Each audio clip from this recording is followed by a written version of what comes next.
이사야 40장 1절부터 8절 같이 합독하겠습니다.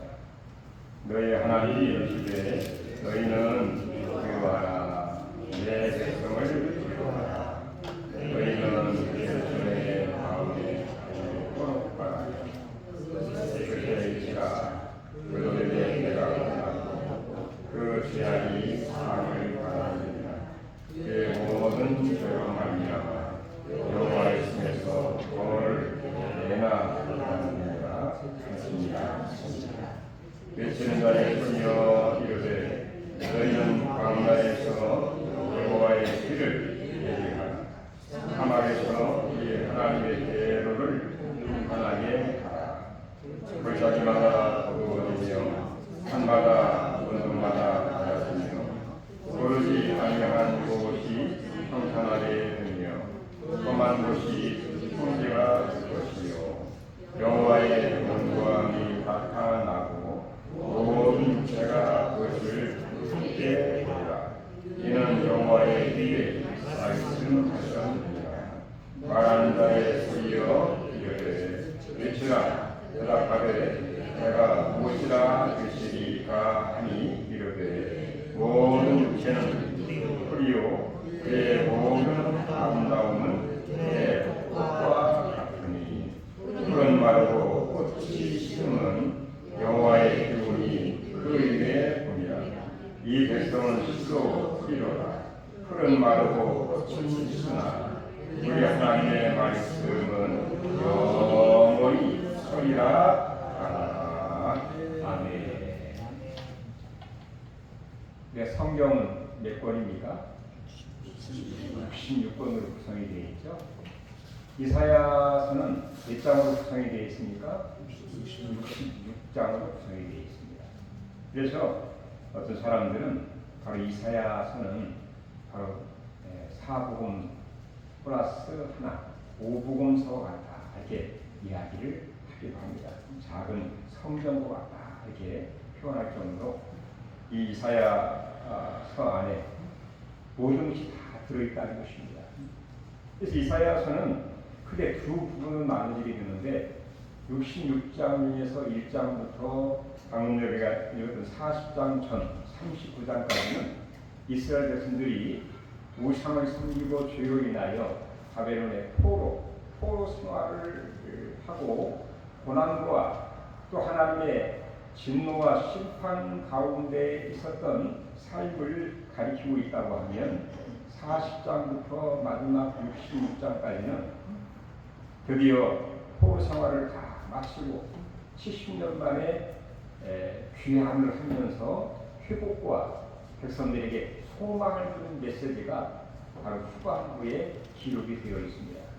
이렇게 오늘 40장 보면 완전히 새로워지는, 그러니까 포로, 고난, 정말 하나님의 징계의 모든 것이 다 끝나면서 이제는 누구 말대로 뭔가 새롭게 살 수 있는 하나의 큰 전환점을 이루는 그 시기가 바로 40장이라고 볼 수가 있습니다. 요즘에 너무 덥죠?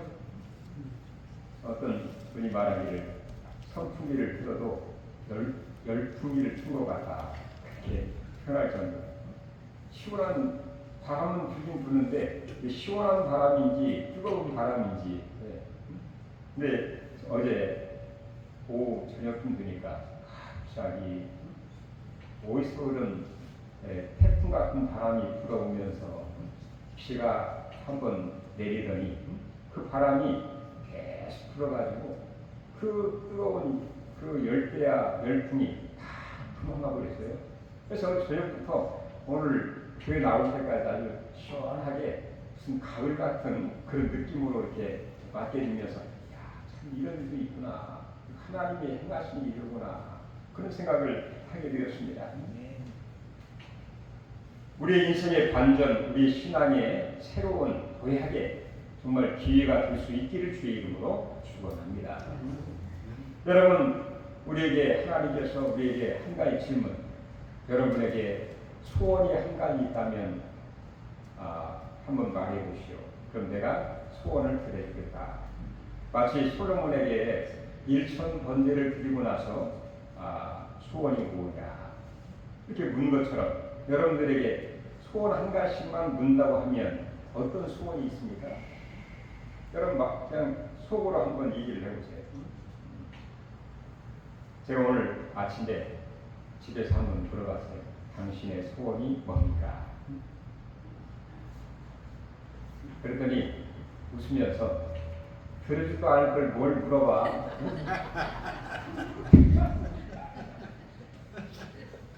그러면서 하는 말이 당신이나 건강했으면 좋겠다 이렇게 얘기를 하더라고요. 저건 우리의 소원이 우리 인간의 노력과 의지로 잘 해결되지 않는다 할지라도 오늘 설교를 잘 들어보시면 우리의 문제가 해결이 되면서 바로 이 본문과 또 하나님 말씀과 하나님 안에 우리의 문제와 또 우리의 바람과 소원이 이루어지는 놀라운 역사가 있을 줄로 믿습니다. 아멘. 오늘 하나님은 이사야 선지자를 통해서 회복하여 귀환하고 소망을 주시는 메시지 세 가지를 약속하고 있습니다. 첫 번째는 뭐냐? 백성들에게 그들을 먼저 위로를 하고 있다는 것입니다. 70년 동안 얼마나 그 포로 생활, 자유가 없고 그 노동력을 착취하고 노력을 하고 고생을 하고 미래가 막막하고 이렇게 하다가 내 인생은 끝나는 건가 뭐 그런 생각을 하기도 하고 자 그런 가운데 하나님의 때가 이르매 약속했던 대로 70년이 차 이 포로에서 바벨론에서 예루살렘으로 귀환을 한 가운데 하나님이 처음 하신 그 메시지가 뭐냐?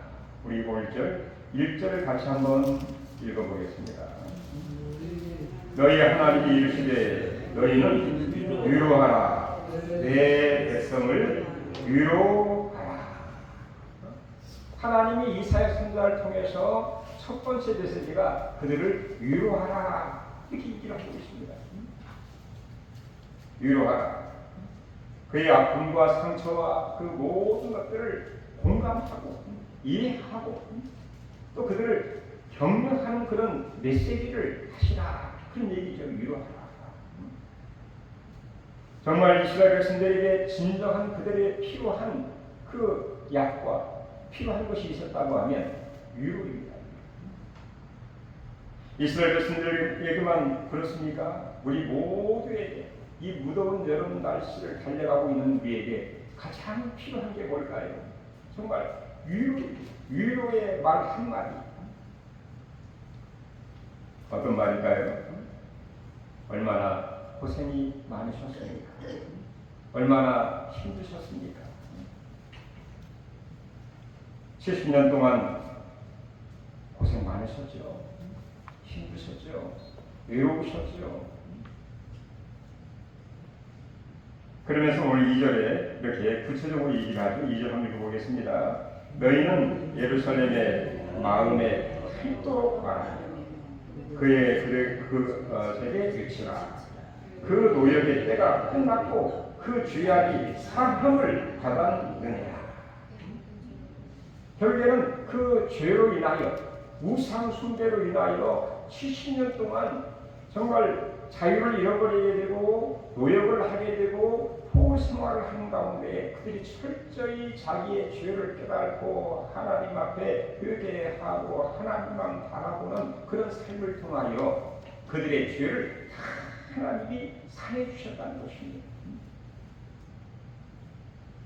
억만 모든 죄를 사함받는 것, 서로 간의 관계가 끊어지고 서로 간의 얼굴을 보기 쉽지 않은 그 여러 가지 원인 문제를 제거하는 것 자체가 바로 위로입니다.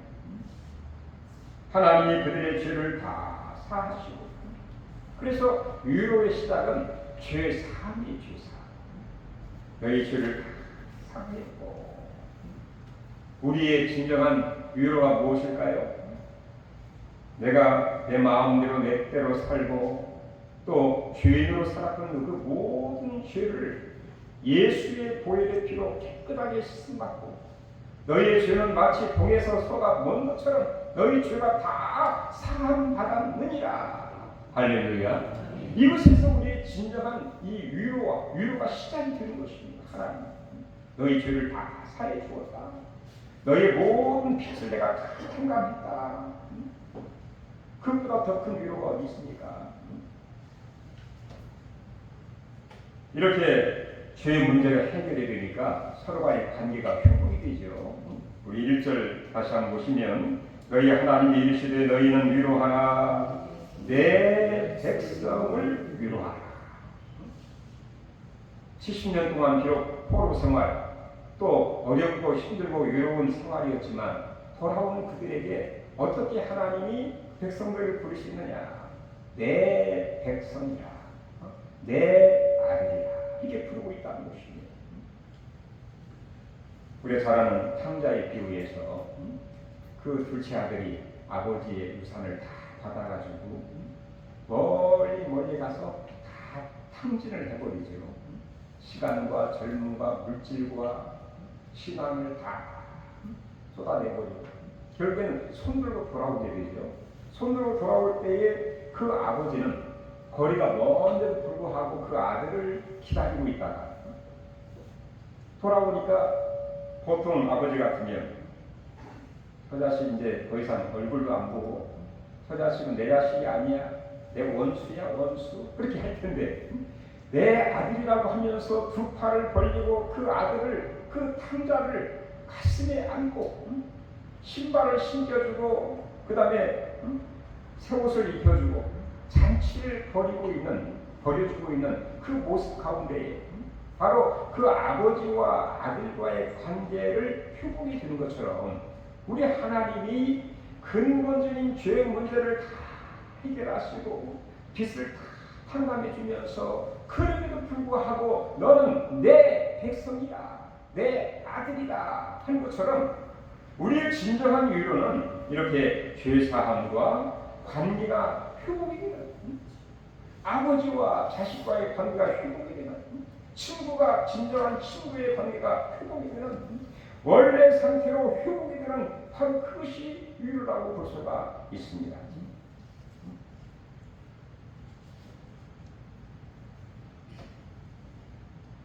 우리 하나님은 지금도 우리를 이렇게 위로해 주고 있다는 것입니다. 어떻게 위로해 주시느냐? 말씀으로, 상태로, 환경으로. 괜찮다. 그럴 수 있지. 70년 동안 얼마나 고생했어. 그렇게 우리에게 말씀해 주시면서 우리를 위로해 주시고 역사해 주시고 이 하나님의 위로의 메시지가 우리의 심령에 충만하게 임하기를 주의 이름으로 축원합니다. 이렇게 위로해 주시고 두 번째 하나님의 메시지는 뭔가 3절부터 5절까지 쭉 보시면 여기 이제 백성들이 바벨론에서 예루살렘으로 돌아오게 되죠. 근데 돌아오는 과정에 어디를 통과해야 되느냐? 광야를 통과해서 돌아와야 됩니다. 근데 광야는 우리가 알다시피 막막하죠. 길이 없습니다. 길이 보이지 않습니다. 끝이 보이지 않아요. 어디로 가야 되는지 알 수가 없어요.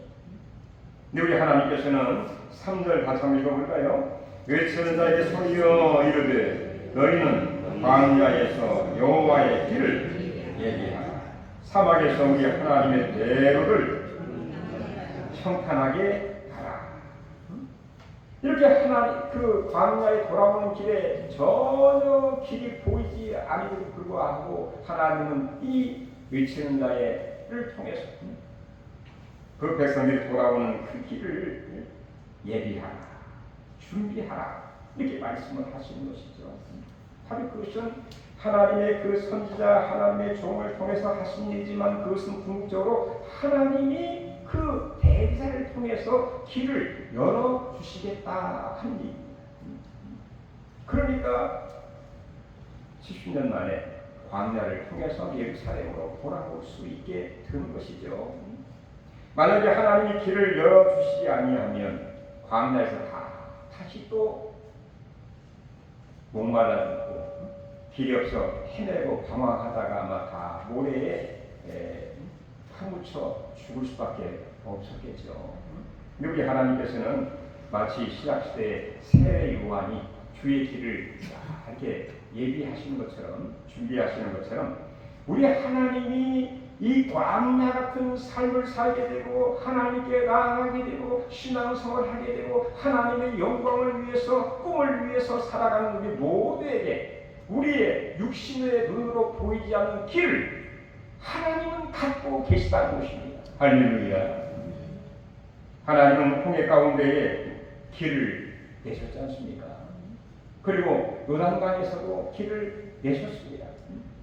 그리고 바울과 시라는 감옥 가운데에서 길을 여셔서 나오게 하시고 전도로 항해하게 하시고 사도 요한은 단모섬에 포로 유배 생활을 하는 가운데서도 주의 날에 예배하고 영광을 돌릴 때 하나님의 성령이 임하게 되면서 천국의 문이 활짝 열리게 되는, 길이 활짝 열리게 되는 그런 은혜를 경험하게 된 것처럼 우리의 모든 신앙생활과 우리의 가는 비전의 그 길에 하나님은 길을 준비하시고 예비하시고 열어주시는 하나님이심을 믿으시기를 바랍니다. 그리고 그 길을 평탄하게 해주시겠다는 것입니다. 높은 것은 낮게 하시고 그리고 깊은 것은 높게 하시고 구부러진 것은 반듯하게 하시면서 평탄의 길, 지름길로 요셉이 그 애굽에서 생활이 얼마나 험난한 인생이었습니까?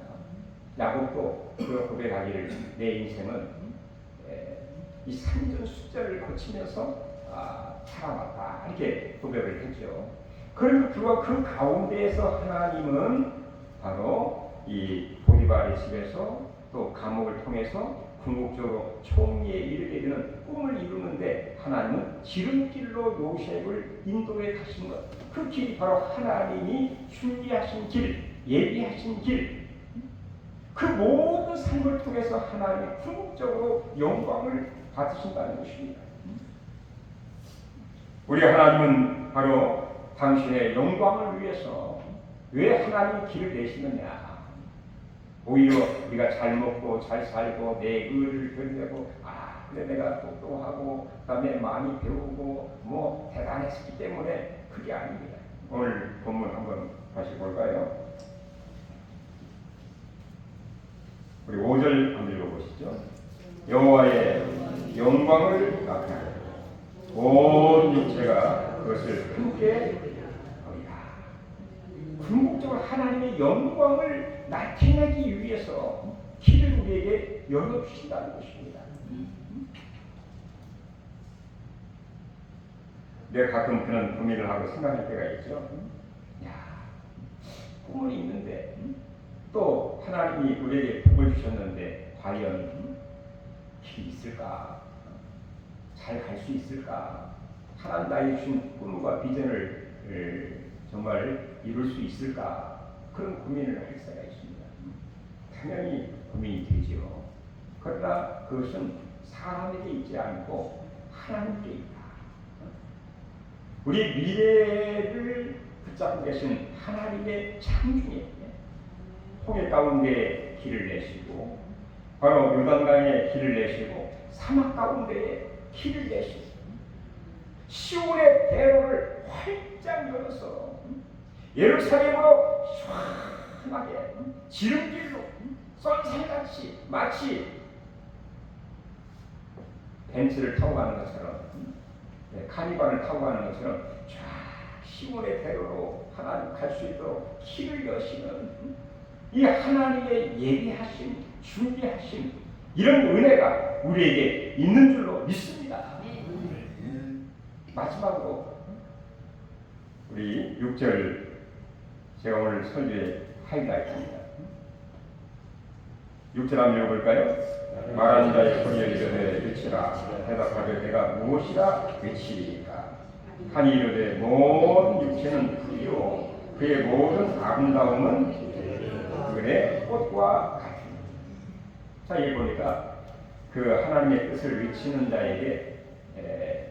자가 하나님께 묻습니다. 하나님, 내가 뭘 외칠까요? 그러니까 하나님이 뭘 그런 걸 고민하니?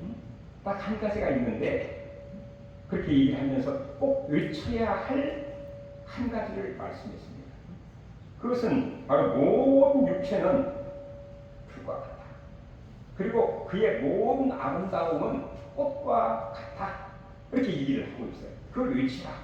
그리고 이렇게 풀과 같고 꽃과 같지만 한마디로 말해서 풀과 꽃은 시간이 가면 언젠가는 어떻게 됩니까? 지게 되고 변하게 되고 쇠하게 되고 언젠가는 다 떨어지게 되고 결국에는 불 속에 들어갈 수밖에 없는 게 바로 풀과 꽃이지요. 그러나 영원히 변치 않는 것이 있다. 우리 8절 한번 읽어볼까요? 풀은 마르고 꽃은 시들어나 우리 하나님의 말씀은 영원히 이걸 외치라는 겁니다. 뭐 제가 무슨 대단한 사람도 아니고 무슨 위대한 문명가도 아니고 설교가도 아니고 하나님 말씀 그대로 같이 한번 나누는 것뿐입니다. 이사야의 그 외침처럼 이 하나님 말씀을 같이 그냥 전하면서 그 외침을 서로 나누는 것뿐이에요. 뭐 내가 대단한 실력자도 아닙니다. 말씀 그대로만 이렇게 외치는 뭘 외치느냐? 이렇게 인간의 육체 그리고 그 모든 아름다움 즉 영광과 지위와 소유와 명예와 가정과 그 잘 나가는 그 모든 것을 그 모든 아름다움은 꽃과 같다. 영광스러운 그런 모습은 꽃과 같다는 것입니다. 그러나 영원히 변치 않고 쇠하지 않고 시들지 않는 것은 하나님의 말씀은 영원히 서리라. 이렇게 말씀을 하고 있는 것이에요.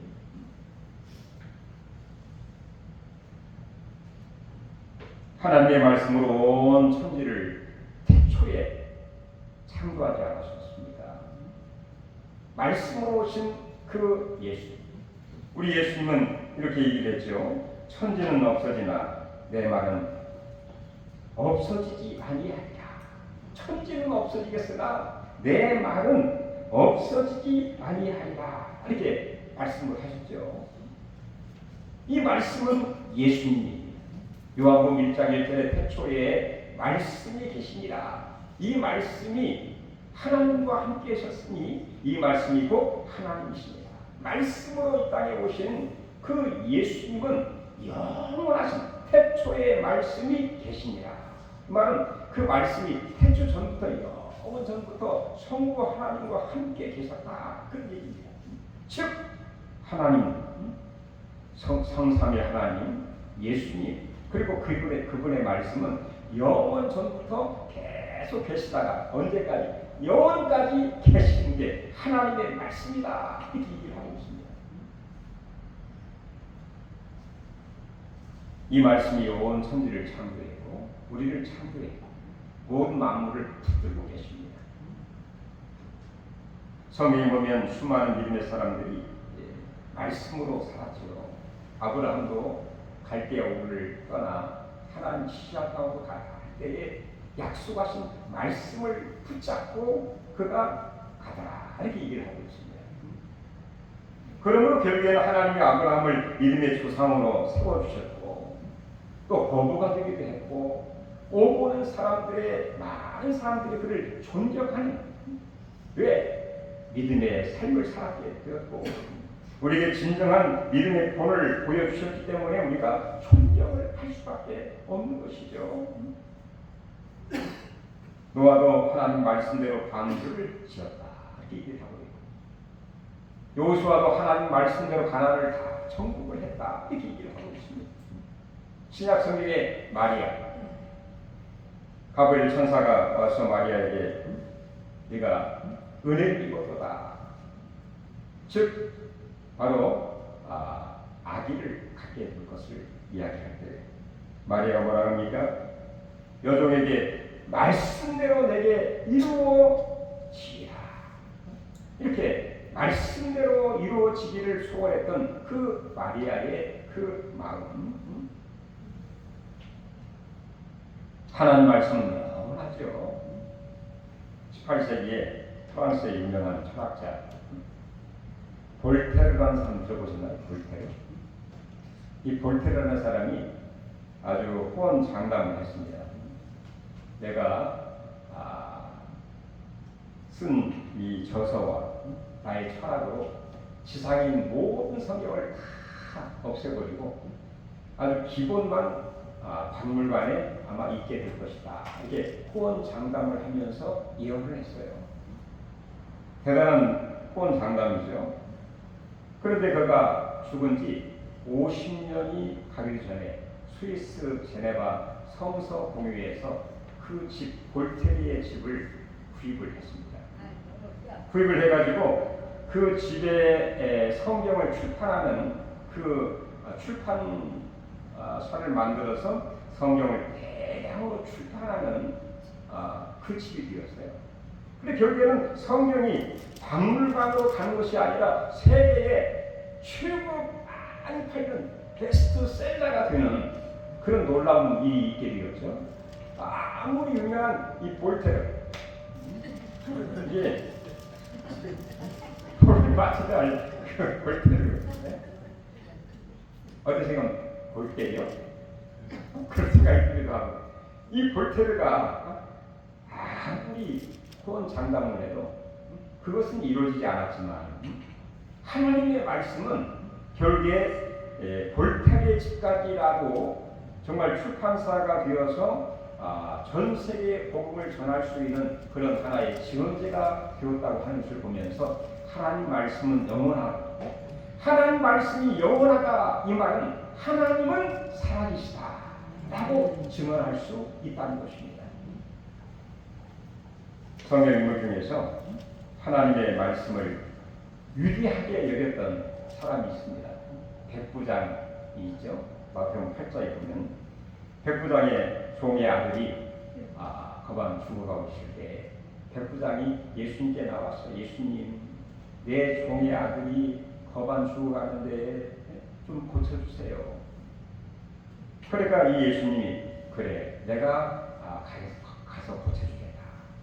그러니까 백부장이 뭐라고 했습니까? 예수님 우리 집에 오는 것을 신이 감당할 수 없사오니 원만 해주시옵소서. 강사로는 뭐라고요? 말씀만 해주십시오. 그리하면 종의 아들이 낫겠나이다. 그때 예수님이 바로 내 종의 아들이 나으리라. 말씀할 때 그 말씀이 치유의 말씀이 되고 능력의 말씀이 되고 권능이 되고 시공간을 초월해서 종의 아들이 낫게 되는. 늘 제가 우리 백승일 장로님을 위해서 기도할 때마다 백부장 같은 믿음의 사람 백승일 장로님 되게 기도하는데 어떻게 감동이 옵니까? 네. 이렇게 하나님의 말씀은 인간은 연약하지만 그 다음에 그 아름다운 꽃과 같지만 영원한 정치, 권력, 또 영원, 아름다움 그 모든 것은 유한합니다. 연약합니다. 변합니다. 그러나 하나님 말씀은 영원히 더 서리라. 이 말은 성취될 것이다. 이루어갈 것이다. 그런 얘기입니다. 우리 예수님이 예언했던 그 이 땅에 오실 것처럼 하나님의 약속, 아브라함의 약속하시고 이삭에게 약속하시고 야곱에게 약속하시고 다윗에게 약속하신 그 모든 언약이 예수 안에서 우리에게 다 이루어지고 있다는 사실을 여러분 믿으시고 저는 항상 나는 언약의 백성이다. 말씀의 백성이다. 말씀대로 이루어지는 것이 우리의 믿음 생활이에요. 이제 얼마나 고생이 많으셨습니까? 고생은 되지만 정말 그 앞이 보이지 않는 고생은 끝났습니다. 하나님 우리를 위로해 주십니다. 길을 열어주십니다. 하나님의 말씀을 통해서 하나님이 주신 우리 꿈과 비전과 열정이 다 이루어질 줄 믿고 하나님께 크게 영광 돌릴 수 있는 기적의 사람, 말씀의 사람, 축복의 사람이 되기를 주의 이름으로 축원합니다. 아버지 하나님 감사드립니다. 40장 드디어 포로 생활을 마치고 돌아오게 될 때에 하나님이 그들의 고생을 아시고 고생했다, 수고했다, 너의 모든 죄를, 너의 빚을 내가 다 탕감했다, 내 백성이다. 이제는 진정으로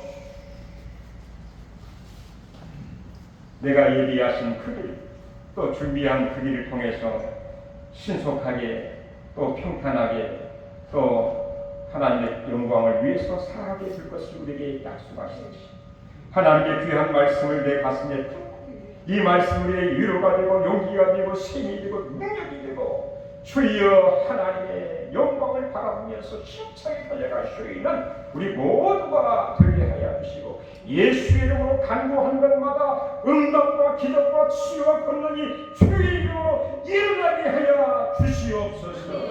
길이 활짝 열리게 하여 주시옵소서. 우리를 귀하게 사용하여 주시옵소서. 예수님의 이름으로 기도하옵나이다.